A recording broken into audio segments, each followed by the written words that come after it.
Welcome back to the second video guys. ये हमारा second video of how to prepare smartly for your examination, actually not examination, for your board examination. इस video के अंदर मैं आपको बताने वाला हूँ दूसरी प्रॉब्लम के बारे में और उसके सोल्यूशन के बारे में। जब भी बोर्ड एग्जाम्स या कोई एग्जाम्स होते हैं, कम समय होता है, ज़्यादा पढ़ना रहता है, हमारे पास बहुत सारे ओवरलोडेड सिलेबस होते हैं, कैसे कवर करें, स्मार्टली कैसे कवर करें। इतने सारे स्मार्ट टूल्स आपके पास प्रेजेंट, लेकिन आपको पता नहीं कैसा यूज़ करना है, कैसे प्रेजेंट करना है। टाइम वेस्ट नहीं होगा, मैं गारंटी देता हूँ, टाइम वेस्ट नहीं होगा। ये वीडियो देखने के बाद ना स्मार्ट टूल यूज़ करने में आप सोचो कितना झंझट है, बट एक्जैक्टली वो आपका टाइम कम कर देगा। सबसे पहला प्रॉब्लम होता है वो होता है सिलेबस बहुत बड़ा, ओवरलोड ऑफ सिलेबस है। कैसे सिलेबस का लोड कम करें, बहुत स्मार्ट तरीका बताने वाला हूँ। आपके जो 10 चैप्टर्स है ना, वो 10 चैप्टर आपको कवर करने में समय ही नहीं लगेगा कि कैसे समय हो गया। दूसरी प्रॉब्लम, जो सबसे बड़ी प्रॉब्लम होती है, आगे बढ़ते जाते हैं, पीछे की सारी चीज़ें भूलते जाते हैं। उसको कैसे स्मार्टली रिकॉग्नाइज करके रखें, कैसे उसको मेमोराइज करके रखें, ताकि लॉन्ग समय तक, एग्जाम तक तो एटलीस्ट वो याद रहे। तो वो भी तरीका बताने वाले, बहुत ही स्मार्ट तरीका बताना हूँ जिसको आप फॉलो कर सकते हो। तो तीसरी प्रॉब्लम वो है कि अगर बीच में पढ़ते टाइम कोई डाउट आ गया ना, तो उस डाउट को सॉल्व करने के लिए हमको बड़े बड़े वीडियोस देखने पड़ते हैं, ठीक है। या फिर आप चैट जीपीटी पे, इस टाइम में चैट जीपीटी पे जाओगे, यूज़ कर लोगे। लेकिन इससे भी स्मार्ट तरीका मैं बताने वाला हूँ कि कोई भी आपका डाउट आने से पहले ही वो सॉल्व मिलेगा आपको। जी हाँ, तो 3 प्रॉब्लम को हम सॉल्व करने वाले इस वीडियो के अंदर। अगर आप क्लास 12th हो या किसी एग्जामिनेशन को प्रिपेयर करो ना, ये वीडियो आपके लिए रामबाण होने वाला है, जरूर देखना। और इसके पहले के वीडियो जो नहीं देखना उसको भी जाके देखना। आगे 3 वीडियो केवल और मिलेंगे, ये 5 वीडियो का सीरीज है। Let's get started. बहुत ज़्यादा बकवास नहीं करते, चलते अपने मोबाइल के अंदर और समझते हैं कि कैसे इन 3 प्रॉब्लम को सॉल्व करते हैं। अब इस वीडियो के अंदर केवल मैं आपको 3 चीज़ें बताने वाला हूँ, लेकिन ये 3 चीज़ें आपके लिए इतने हेल्पफुल होंगे कि आप सोच भी नहीं सकते। इतना ज़्यादा आपका टाइम बचाएगा और एक स्मार्ट तरीका बताएगा जिसकी मदद से आप किसी भी टॉपिक को रिवाइज कर सकते हो बहुत ही स्मार्ट तरीके से। बहुत ज़्यादा मज़ा आने वाला है। तो कैसे करना है, क्या करना है, उसके लिए आपको ज़रूरत पड़ेगी एक एप्लीकेशन की जिसका नाम है जेमिनाई। अब जेमिनाई को आप नॉर्मली यूज अगर किए, कुछ लोग यूज़ किए होंगे, नॉर्मली यूज़ किए होंगे। मैं आपको इसका 3 स्मार्ट तरीका बताने वाला हूँ यूज़ करने का, जो कि एग्ज़ाम टाइम पे आपके लिए एक पावरफुल पॉइंट होने वाला है। एक चीज़ मैं और बता दूं, कुछ लोगों के मोबाइल में जेमिनाई नहीं चलता है, ठीक है। एप्लीकेशन डाउनलोड नहीं होता, I don't know why, but मैं कुछ मोबाइल्स में नोटिस किया हूँ कि इसका एप्लीकेशन डाउनलोड नहीं होता है। नो वरी, आपको किसी भी ब्राउज़र के ऊपर, लाइक क्रोम हो गया या गूगल पे, जब आप सर्च करोगे जेमिनाई, वहाँ पे जेमिनाई आप सर्च करने के बाद ओपन करोगे तो आपका ब्राउज़र में ही ओपन हो जाएगा जेमिनाई। तो एप्लीकेशन नहीं डाउनलोड हो रहा तो ब्राउज़र में आप यूज़ कर सकते हो। ये प्रॉब्लम कई लोगों में होता है। तो अब मैं यहाँ पे देखो जेमिनाई मैंने ओपन कर लिया है। बेसिकली जेमिनाई ओपन करने के बाद सबसे पहला हमारा काम आता है कि हम अपने डाउट्स को बहुत ही आसानी से क्लियर कर सकते हैं। क्लास में हम टीचर के साथ, कई लोग होते हैं एक क्लास में 90% ऐसे लोग होते हैं जो टीचर के साथ इंटरेक्शन नहीं कर पाते, अगर डाउट रहता है तो क्लियर नहीं कर पाते। तो जेमिनाई आपके टीचर की तरह काम करेगा। कैसे काम करेगा, यहाँ पे आपको एक ऑप्शन मिलेगा, ये वाला ऑप्शन, ठीक है। इस वाले ऑप्शन पे क्लिक करोगे तो जेमिनाई टॉकिंग मोड हो जाएगा। मैं आपको एक छोटा सा डेमो दिखाता हूँ। हेलो, नमस्ते। मैं जेमिनाई हूँ। कैसे हैं आप? मुझे बायोलॉजी का, सबसे पहले तो क्लास 12th के बायोलॉजी का जो सारे चैप्टर्स हैं एनसीईआरटी के, वो मुझे बताओ। 5 चैप्टर्स बताओ, सारे नहीं, 5 चैप्टर्स बताओ मुझे, कौन कौन से चैप्टर्स हैं। ठीक है। कक्षा 12 के जीव विज्ञान बायोलॉजी के एनसीईआरटी पाठ्यक्रम के कुछ पहले 5 चैप्टर्स ये हैं। जीवों में जनन। हेलो, इस चीज़ों को मुझे इंग्लिश में बताओ, ठीक है। टॉपिक्स बोलो हिंदी में, लैंग्वेज हिंदी यूज करो, बट टॉपिक्स के जो नाम ले रहा है वो इंग्लिश के वर्ड ही इस्तेमाल करो। कोई बात नहीं, मैं समझ गया। तो क्लास 12 बायोलॉजी के पहले 5 चैप्टर्स ये हैं। 1 reproduction in organisms, sexual reproduction in flowering plants. 3 human reproduction, reproductive health. 5 principles of inheritance and variation. क्या आप इनके बारे में कुछ और जानना चाहते हैं? हाँ, रिप्रोडक्शन इन एनिमल के अंदर कौन सा सबसे मेन या पहला टॉपिक कौन सा है, ये बताओ। क्लास 12 बायोलॉजी के चैप्टर 3 ह्यूमन रिप्रोडक्शन के अंदर जो पहला मेन टॉपिक है वो है मेल रिप्रोडक्टिव सिस्टम। इसमें मेल रिप्रोडक्टिव ऑर्गन्स और उनसे जुड़ी ग्लैंड्स के बारे में डिटेल में बताया गया है। क्या आप इसके बारे मेल रिप्रोडक्टिव सिस्टम में कुछ मुख्य ग्लैंड्स ये हैं। 1 seminal vesicles, 2 prostate gland, 3 bulbourethral glands, जिसे काउपर्स ग्लैंड्स भी कहते हैं। इनका काम सीमन बनाने और स्पर्म्स को पोषण देना होता है। कुछ और जानना चाहेंगे इनके बारे में? एज ए टीचर मुझे इन सारे के बारे में डिटेल में बताओ, जिसकी वजह से मैं समझ पाऊँ और एग्जाम में मैं इसके आंसर अच्छे तरीके से लिख पाऊँ।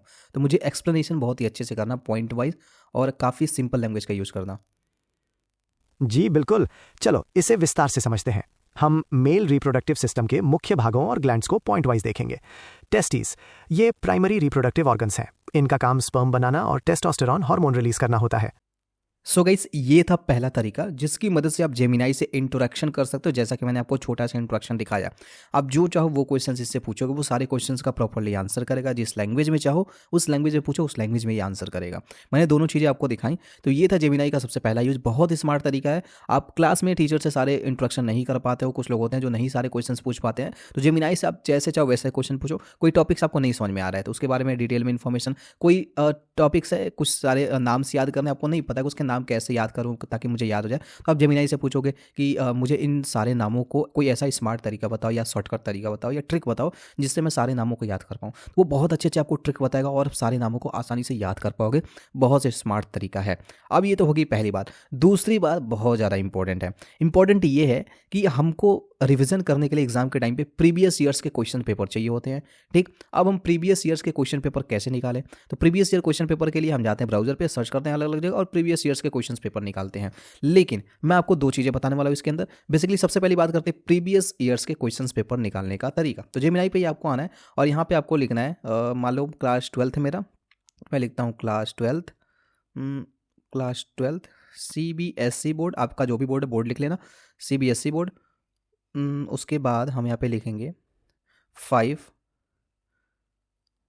Previous years question papers. ठीक है, लिंक्स, बस मैं इतना लिख देता हूँ और मैं यहाँ पे सिंपली ये 5 साल के पिछले प्रीवियस ईयर्स के जो क्वेश्चन पेपर्स हैं वो यहाँ पे मुझे मिल जाएंगे। मैंने सब्जेक्ट्स वगैरह नहीं लिखे, सारे सब्जेक्ट्स का ये दे देगा। अब यहाँ पे देखो ये लिंक्स दे दिया, सिंपली आप लिंक पे क्लिक करके अलग अलग यहाँ पे देखो सारी इसने लिंक दे दिए, फिजिक्स वाला का, वेदांतों का भी, बायजूस का भी। तो इस तरीके से हमको यहाँ पे प्रीवियस ईयर के क्वेश्चन पेपर मिल गए। बोर्ड्स आप लिख दोगे तो प्रॉपर्ली बोर्ड्स का देगा। पहले वाले लिंक पे हम क्लिक करते हैं और यहाँ पे हम आ गए। यहाँ पे देखो सारे पेपर्स आपको मिल जाएंगे बेसिकली। तो मैं एग्जाम पेपर 2025 क्लास 12th में सेलेक्ट करता हूँ। सब्जेक्ट्स यहाँ पे दिए हुए हैं, अकाउंटेंसी आ गया, एग्रीकल्चर आ गया। डाउनलोड पे क्लिक करते हैं तो यहाँ पे सिंपली हमारा ये पेपर डाउनलोड जाएगा, देख सकते हो ये आपका पेपर मिलेगा। एक झटके में आप जो चाहो वो पेपर यहाँ पे निकाल सकते हो। अब ये तो पहला फ़ायदा हो गया जेमिनाई का। दूसरा फ़ायदा क्या है? दूसरा फ़ायदा ये है कि मैं यहाँ पे लिखूंगा 2025 previous years question paper class 12th। Basically previous years नहीं, मैं 5 ईयर्स यहाँ पे लिख लेता हूँ। ठीक है, 5 years previous years question paper class 12th biology all important and frequent questions. ठीक है, लिस्ट विथ प्रोफेशनल आंसर्स। मैंने यहाँ पे लिखा 5 years question papers class 12th biology all important and frequent questions list with professional answers. अब आप ढूंढते हो ना कि 5 साल में आप अरिहंत का बुक खरीदते हो, अलग अलग तरीके का बुक वगैरह खरीदते हो और उस बुक से आपको जो बहुत ज़्यादा फ्रीक्वेंट क्वेश्चंस हैं वो आते रहते हैं। लेकिन ये काम आप जेमिनाई से फ्री में कर सकते हो। जेमिनाई से फ्री में आपको सारे फ्रीक्वेंट क्वेश्चंस यहाँ पे मिल जाएंगे। ठीक है, अब उस फ्रीक्वेंट क्वेश्चन का यूज करके आप यहाँ पे देखो, यहाँ पे सारे क्वेश्चंस आपके आ गए जो प्रीवियस ईयर्स में आए हुए थे और कितने मार्क्स के थे, उसके बाद कितनी बार आए हुए थे, वो सारी चीज़ें आप यहाँ पे निकाल सकते हो। वीडियो वगैरह सब कुछ इसने रिकमेंडेशन कर दिया है, तो हर क्वेश्चन को आप निकाल सकते हो यहाँ पे और उन क्वेश्चन को निकालने के बाद आप आसानी से पढ़ सकते हो। अभी यहाँ पे हिंदी में दे रहा है, आप चाहो तो उसको बोलोगे इंग्लिश में तो वो इंग्लिश में देगा और बोल दो केवल क्वेश्चन आंसर मुझे चाहिए तो वो केवल क्वेश्चन आंसर आपको निकाल के देगा। स्मार्ट तरीका है ये। ठीक है, टाइम आपको बहुत ज़्यादा बचा देगा कि ढूंढना पड़ेगा कौन सा बार बार आ रहा है, कौन सा बार बार नहीं आ रहा है। So this is the second use, ये हमारा दूसरा यूज़ था। अब तीसरा यूज़ आपको बताता हूँ, बहुत स्मार्ट तरीके वाला। हमको एग्जाम तैयारी करने के बाद रिवीजन स्ट्रैटेजी हमारी बहुत पुअर रहती है, जैसे कि मैंने पहले बताया। आज मैं आपको स्मार्ट रिवीजन तरीका बताने वाला हूँ कि कैसे आप स्मार्टली रिवीजन कर सकते हो जो भी आपने टॉपिक तैयार किए हैं। ठीक है, जैसे कि अब यहाँ पे मान लो कि मुझे एक कोई टॉपिक है रिप्रोडक्शन इन ऑर्गेनिज्म, जो हमारा पहला चैप्टर है बायोलॉजी का। तो उसके लिए मुझे एक टेस्ट सीरीज़ तैयार करना है जिसको जो मतलब लाइव हो और जिसकी मार्किंग वगैरह भी हो और जितने क्वेश्चन का चाहूँ मैं उतने क्वेश्चन का क्रिएट कर पाऊँ। तो मैं यहाँ पे लिखूँगा क्रिएट 10 क्वेश्चंस टेस्ट सीरीज इन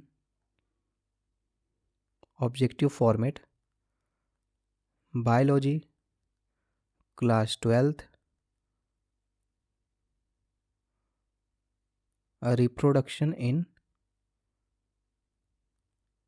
ऑर्गेनिजम्स। मैंने पे लिखा create 10 question test series in objective format biology class 12th reproduction in organism. ये जस्ट आपको प्रॉम्प्ट लिख देना है।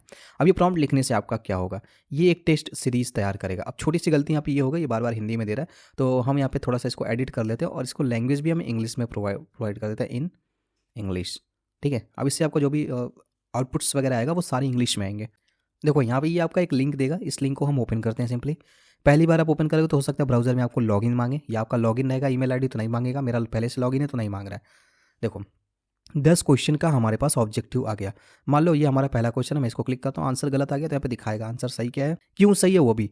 नेक्स्ट पे क्लिक करता हूँ, नेक्स्ट क्वेश्चन आ गया। हिंट पे देखोगे तो नीचे आपको हिंट भी दे देगा। अब यहाँ से देखो ये आपको जो भी ऑप्शन सेलेक्ट किया, जैसे मैंने ये ऑप्शन सेलेक्ट किया, ये ऑप्शन सही हो गया। नेक्स्ट पे क्लिक करते हैं। अब यहाँ पे ये ऑप्शन सेलेक्ट किया तो हमारा ये आंसर था, ये मैंने सेलेक्ट किया तो ये वाला आंसर था ये मैंने सेलेक्ट किया तो ये वाला आंसर था। अरे भाई ये की सही लगेगा क्या? ये सेलेक्ट किया तो ये आंसर था, ये सेलेक्ट किया तो वो वाला आंसर था, वो सेलेक्ट किया तो ये भी सही हो गया, और ये सेलेक्ट किया तो अरे ये सेलेक्ट किया तो ये भी सही हो गया, नहीं सही हुआ। चलो यहाँ पे 3 क्वेश्चंस मेरे सही हुए, तो यहाँ पे स्कोर दिखा रहा है 3 आउट ऑफ 10 आपने यहाँ पे सही किया, एक्यूरेसी 30% है। अब ये तो आप काम कर सकते हो। वेल इतना आपको समझ में आया। टेस्ट सीरीज आपका तैयार होगा, आप टेस्ट दे सकते हो। अब 20 क्वेश्चन 50 क्वेश्चन जितने चाहो उतने का, और हर टॉपिक रिलेटेड आप कर सकते हो, पहली बात। दूसरी बात, यहाँ पे नीचे आपको ऑप्शन मिलेगा फ्लैश कार्ड। फ्लैश कार्ड पे क्लिक करोगे, मान लो आपका टॉपिक जिसमें क्लियर, जैसा कि मेरे 3 क्वेश्चन सही है 7 क्वेश्चन गलत है, तो यहाँ पे फ्लैश कार्ड बना के आपका दे देगा। फ्लैश कार्ड क्या होता है? बेसिकली छोटे छोटे टॉपिक्स होते हैं जो आप यूज कर सकते हो और उसके बारे में आप मेमोराइज करने के लिए इस्तेमाल कर सकते हो। देखो नेक्स्ट पे क्लिक करता हूँ, क्लोन, उसके बाद बाइनरी फ्यूजन इन एमोबिया, फिर बडिंग इन यीस्ट। ये टॉपिक्स मुझे पढ़ने, इस टॉपिक को रिवाइज करना। देखो ये टॉपिक्स आ गए, इसको फ्लैश कार्ड बोलते हैं। ठीक है, आगे मैं फ्लैश कार्ड भी आपको बनाना पिछले वीडियो में मैंने सिखाया था, तो इस तरीके से फ्लैश कार्ड आप बना सकते हो, देख सकते हो। तो ये छोटे छोटे टॉपिक्स होते हैं जो मेमोराइज करने में हमारी हेल्प करते हैं।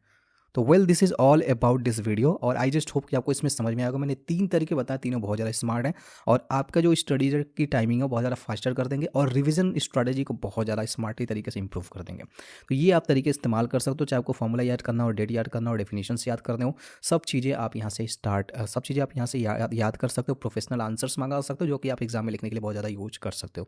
वेल गाइज आज की वीडियो में इतना ही, मिलती है अपने अगले वीडियो के अंदर, जहाँ पे मैं कुछ और स्मार्ट तरीका बताने वाला हूँ, और ये वीडियो 2 और वीडियोज़ आने वाली हैं, और 2 और वीडियोज़ के अंदर मैं बहुत ही अच्छी अच्छी चीज़ें बताने वाला हूँ 2 वीडियो के अंदर। तो मिलते हैं इस नेक्स्ट वीडियो के अंदर। Till then bye bye.